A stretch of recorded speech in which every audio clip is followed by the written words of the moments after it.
Hello everyone and welcome to English learning camp. आज की video है एक क्विज के बारे में। हम जब क्विज करेंगे इसमें दो ऑप्शन दिए जाएंगे, एक ऑप्शन इनमें से करेक्ट होगा, एक ऑप्शन इनमें रॉन्ग होगा।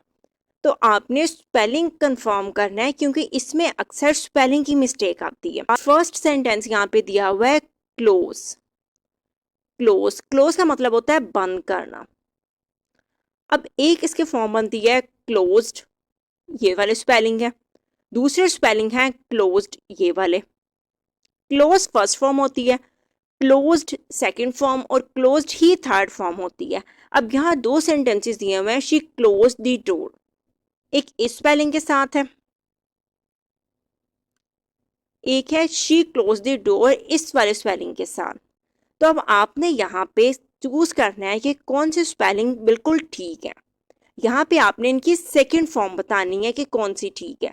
वैसे क्लोज की सेकंड फॉर्म भी सेम होती है और थर्ड फॉर्म भी सेम होती है, क्लोज, क्लोज्ड, क्लोज्ड। तो क्लोज्ड के अगर हम स्पेलिंग लिख रहे हैं ना ई के बगैर वाला, वो वाले स्पेलिंग गलत है।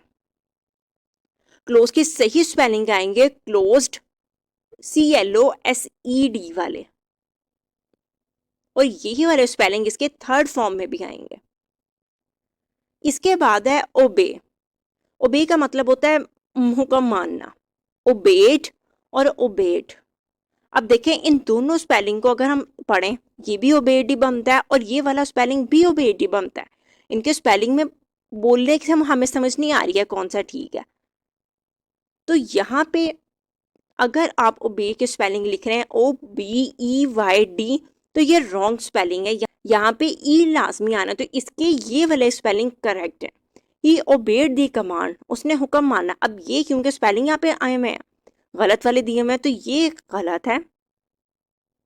ही ओबेड दी कमांड में OBEYED वाले स्पेलिंग जो है ये बिल्कुल ठीक दिए हुए हैं। तो ओबे की सेकंड फॉर्म होती है ओबेड, OBEYED वाले, और इसकी थर्ड फॉर्म भी ओबेड ही होती है, उसके भी OBEYED वाले स्पेलिंग सही है। इसके बाद है ऑर्डर। ऑर्डर ऑर्डर की सेकंड फॉर्म होती है ऑर्डर्ड और थर्ड फॉर्म भी ऑर्डर्ड ही होती है। अब ये अगर हम पढ़ रहे हैं स्पेलिंग तो भी ये ऑर्डर्ड ही बन रहा है, और अगर हम इसे पढ़ रहे हैं तो भी ये ऑर्डर्ड ही बन रहा है। लेकिन इसके भी जिसमें ई आ रहा है वो वाला सही है। ORDERED वाले जिसके स्पेलिंग है, ये वाले स्पेलिंग इसके बिल्कुल ठीक है। आप में से जिसने ये वाले स्पेलिंग चूज किए थे उनका ऑप्शन बिल्कुल सही है। She ordered me to finish it quickly, उसने मुझे हुक्म दिया कि मैं जल्दी से इसे खत्म कर दूं। अब यहाँ पे ऑर्डर्ड में ई नहीं लिखा हुआ, तो ये वाले स्पेलिंग रॉन्ग है। She ordered me to finish it quickly, अब इसमें ऑर्डर्ड ED आया हुआ है ना, तो ये वाले स्पेलिंग इसके ठीक है। इसके बाद है वीप। वीप का मतलब होता है रोना। अब आपने यहाँ पे चूज करना है कि वीप की सेकंड फॉर्म क्या होती है, वीप्ड होती है, क्योंकि बहुत सारी जो फॉर्म्स हैं, जो वर्ब है, उनको हम सिंपल ED लगा देते हैं और वो बिल्कुल ठीक होती हैं। कई को हमें चेंज भी करना था, या फिर वेप्ट होती है। तो आप में से जितने लोगों ने भी वेप्ट का ऑप्शन चूज किया था वो करेक्ट ऑप्शन है। वीप फर्स्ट फॉर्म होती है, वेप्ट सेकंड, वेप्ट थर्ड। तो यहाँ पे शी वीप जो ऑप्शन है ये रॉन्ग ऑप्शन है। हम हर वर्ब के एंड पे ED नहीं लगा सकते हैं। कुछ स्टूडेंट्स ऐसे होते हैं जो नई नई फॉर्म्स ऑफ वर्ब सीखना शुरू करते हैं, उन्हें लगता है कि हर वर्ब के एंड पे अगर हम ED लगाएं तो वो ठीक हो जाएगी। ये मेन पॉइंट है इसका कि हम हर वर्ब को ED लगा के नहीं बना सकते हैं। कई दफ़ा हमें स्पेलिंग चेंज भी करने पड़ते हैं। अब देखें यहाँ टी आ रहा है, तो इसको प्रोनाउंस करते हुए वेप्ट, टी ही एंड पे आएगा। वीडियो का लिंक ऊपर आ रहा होगा जिसमें आप ये सीख सकते हैं कि इर्रेगुलर वर्ब्स को हम इन तीनों तरीके से, टी की तरह से भी, इड की तरह से भी, और ड की तरह से भी प्रोनाउंस कर सकते हैं। तो इसमें शी वेप्ट जो है ये बिल्कुल करेक्ट ऑप्शन है।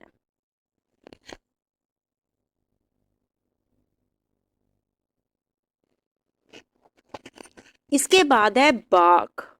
बाक, अब आपने यहां से चूज करना है बाक्ड इसके सही स्पेलिंग है या बाक्ड इसके सही स्पेलिंग है। इन दोनों में से कौन सा ऑप्शन ठीक है। पीछे हमने वी पढ़ा था तो उसमें वेप्ट वाला ऑप्शन जो था वो बिल्कुल ठीक था, जिसमें हम टी लगा रहे थे। अब यहाँ पे वर्ड दिया हुआ है बाक, अब आपने यहाँ पे देखना है कि कौन सा ऑप्शन ठीक है। दूसरी बात, अब सारी रेगुलर वर्ब्स के एंड पे हम टी भी नहीं लगा सकते हैं, तो यहाँ पे बाग्ड वाला जो ऑप्शन है जिसमें टी आ रहा है ये रॉन्ग ऑप्शन है, जिसके एंड पे ईडी आ रहा है ये वाला ऑप्शन करेक्ट ऑप्शन है। बाग्ड सही फॉर्म होती है। तो था वो लड़के पे भौंका, तो यहाँ पे नीचे वाला जो सेंटेंस है बाग्ड वाला जिसके एंड पे ईडी आ रहा होता है ये इसके करेक्ट स्पेलिंग है और ये इसका राइट आंसर है। इसके बाद है फॉल। अब आपने यहाँ पे बताना है कि फॉल की सेकंड और थर्ड फॉर्म कौन कौन सी बनती हैं। फेल सेकंड फॉर्म है या थर्ड फॉर्म है, फॉलन सेकंड फॉर्म है या थर्ड फॉर्म है। तो आप में से जितने भी लोगों ने ये सोचा है कि फॉलन सेकंड फॉर्म है वो गलत है। फॉलन यहाँ पे थर्ड फॉर्म है, फॉलन यहाँ पे थर्ड फॉर्म है और फेल जो है ये यहाँ पे सेकंड फॉर्म है। फॉल फर्स्ट फॉर्म होती है, fail second, fallen third. The baby fail asleep, बच्चा सो गया। अब यहाँ पे फेल जो है ये करेक्ट ऑप्शन है। The baby fallen asleep. अब फॉलन अस्लीप वाली जो फॉर्म है ये गलत बनती है, ये सेकंड फॉर्म है ही नहीं है। जब हम थर्ड फॉर्म लगा रहे हैं तो इसके साथ हमने कोई हैज, हैव, हैड या विल हैव, शायद कुछ भी इस तरह का लगाना है, जिस कोई ऐसा हेल्पिंग वर्ब लगाना है जिसके बाद हम थर्ड फॉर्म लगाते हैं। तो यहाँ फॉलन वाला जो ऑप्शन है ये रॉन्ग ऑप्शन है। जो फेल आया है ये बिल्कुल ठीक है, V2 है, ये पास्ट पार्टिसिपल है, सेकंड फॉर्म है। इसके बाद है कैच। कैच में अक्सर गलती आती है, कैच्ड आएगा या कॉट आएगा। तो आप में से जितने लोगों को ये लग रहा है कि कैच्ड सही ऑप्शन है वो रॉन्ग ऑप्शन है। हर वर्ब को आप ईडी लगा के नहीं बना सकते हैं। कैच की सेकेंड फॉर्म होती है कॉट और थर्ड फॉर्म भी कॉट ही होती है, इसको हम कॉट पढ़ते हैं। The fisherman caught a fish. हर वर्ब को आप ईडी लगा के नहीं बना सकते हैं, तो कैच्ड यहाँ पे ईडी लगा के नहीं बनाई जा सकती, ये रॉन्ग ऑप्शन है। The fisherman caught a fish. अब यहाँ पे कॉट जो है ये V2 है, बिल्कुल करेक्ट फॉर्म है। तो नीचे वाला जो सेंटेंस है सेकंड सेंटेंस वो वाला करेक्ट है। Catch first form, caught second, caught third. इसके बाद है राइट। राइट का मतलब होता है लिखना। अब आपने यहाँ पे बताना है इसकी सेकंड फॉर्म कौन सी है और थर्ड फॉर्म कौन सी है। अब यहाँ पे फॉर्म दी हुई है रिटन, एक दी हुई है रोट। राइट रिटन रोट आएगा या राइट रोट रिटन आएगा। तो आप में से जितने लोगों ने ये सोचा है कि रोट सेकंड फॉर्म है वो बिल्कुल ठीक है। रोट सेकंड फॉर्म होती है और रिटन थर्ड फॉर्म होती है।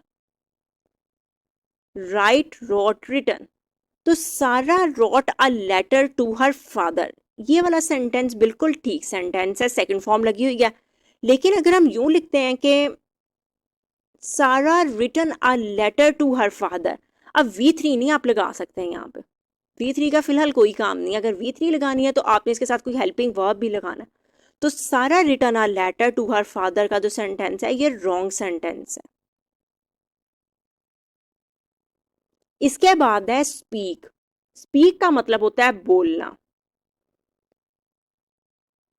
अब एक यहाँ पे दी हुई है स्पोक, एक दी हुई है स्पोकन। अब आपने यहाँ पे चूज करना है कि कौन सी फॉर्म इसकी सेकंड फॉर्म है और कौन सी इसकी फॉर्म थर्ड फॉर्म है। Speak, spoke, spoken. आप में से जितने लोगों ने ये चूज किया है कि स्पोक सेकंड फॉर्म है, ये ऑप्शन बिल्कुल ठीक है। और स्पोकन जो जिन लोगों ने चूज किया सेकंड फॉर्म वो गलत है, स्पोकन थर्ड फॉर्म होती है। Ali spoke to him, Ali ने उससे बात की। अब ये बिल्कुल ठीक है, V2 दी हुई है यहाँ पे।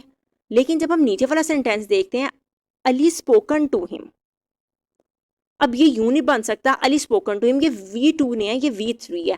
तो हम इसको इस तरह से लिखेंगे Ali has spoken to him या Ali had spoken to him. तो यहाँ पे कोई हमें हेल्पिंग वर्ब भी लगाने की जरूरत है। स्पोकन थर्ड फॉर्म है, स्पोक सेकेंड फॉर्म है, स्पीक फर्स्ट फॉर्म होती है।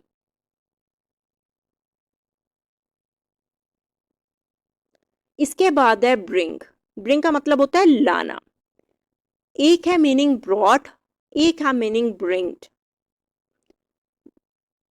ब्रिंग, ब्रिंग्ड, ब्रिंग्ड या फिर bring, brought, brought.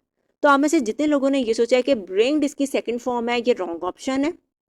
Bring second form नहीं हो सकती। इस ये वो वाली फॉर्म नहीं है कि जिसमें हम ईडी लगा देंगे। इसकी करेक्ट फॉर्म है ब्रॉट, ब्रिंग, ब्रॉट, ब्रॉट। इसकी सेकंड फॉर्म भी यही है और थर्ड फॉर्म भी यही है, और ये वर्ड ब्रॉट पढ़ते हैं। She bringed a piece of cake वाला सेंटेंस रॉन्ग सेंटेंस हो गया फिर, क्योंकि फॉर्म में गलत लगी हुई है। ब्रिंग्ड कोई वर्ब नहीं बनती। She brought a piece of cake, तो यहाँ पे वो पीस वो केक का एक पीस लाई, जो सेकंड फॉर्म दी हुई है ये बिल्कुल ठीक है। अगर हमने इसको करना हो V3 में तो हम करेंगे she has brought a piece of cake. तो ब्रिंग, ब्रॉट, ब्रॉट। इसके बाद है ईट। अब ये इस तरह से आएगा ईट, ईटन, एट या ईट, एट, ईटन। तो यहाँ पे एट जो है ये V2 है। आप में से जितने लोगों ने इसको सिलेक्ट किया था कि बिल्कुल ठीक है। ईट, एट, और ईटन यहाँ पे थर्ड फॉर्म है, V3 है। शी एट पास्ता, उसने पास्ता खाया। अब ये वाला सेंटेंस बिल्कुल ठीक है, लेकिन अगर हम V3 लगाते हैं शी ईटन पास्ता वाला सेंटेंस रॉन्ग होगा। अगर हम पास्ट की बात कर रहे हैं तो ऊपर शी एट पास्ता V2 वाली लगाएंगे। अगर हम कर रहे हैं बात परफेक्ट टेंस की तो हम लगाएंगे शी हैज ईटन पास्ता। जब हम थर्ड फॉर्म लगा रहे हैं तो रूल्स के मुताबिक हमने साथ में कोई हेल्पिंग वर्ब भी लाजमी लगाना होता है। इसके बाद है टीच।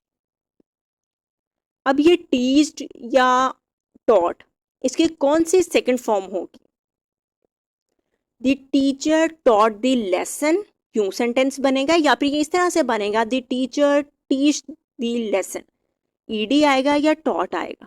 तो इसका करेक्ट ऑप्शन ये है कि आप इसको टॉट पढ़ेंगे। Teach, taught, taught.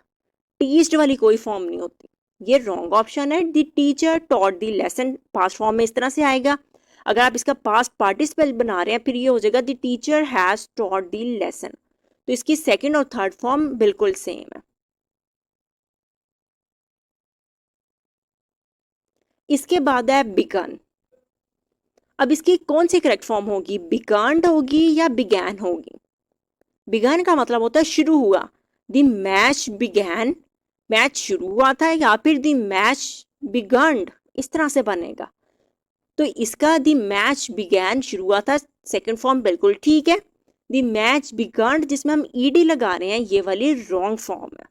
हम इसमें बिगन में ईडी लगा के नहीं बना सकते हैं। Begin, began, begun, begin, began, begun, BEGUN वाली जो इसकी होती है वो थर्ड फॉर्म होती है, BEGUN। तो इसके दोनों सेकंड और थर्ड दोनों जो फॉर्म्स हैं आगे वो डिफरेंट होंगी। तो इसमें दी मैच बिगैन जो है वो बिल्कुल राइट ऑप्शन है। आई होप आपको इनकी सारे अच्छी समझ आ गई होगी। हर वर्ब को हम ईडी लगा के नहीं बना सकते हैं जब हम इसकी सेकंड और थर्ड फॉर्म की बात कर रहे हैं। वीडियो पसंद आई हो तो अपने दोस्तों के साथ भी ज़रूर शेयर करें, लाइक करें, सब्सक्राइब करें। Thank you.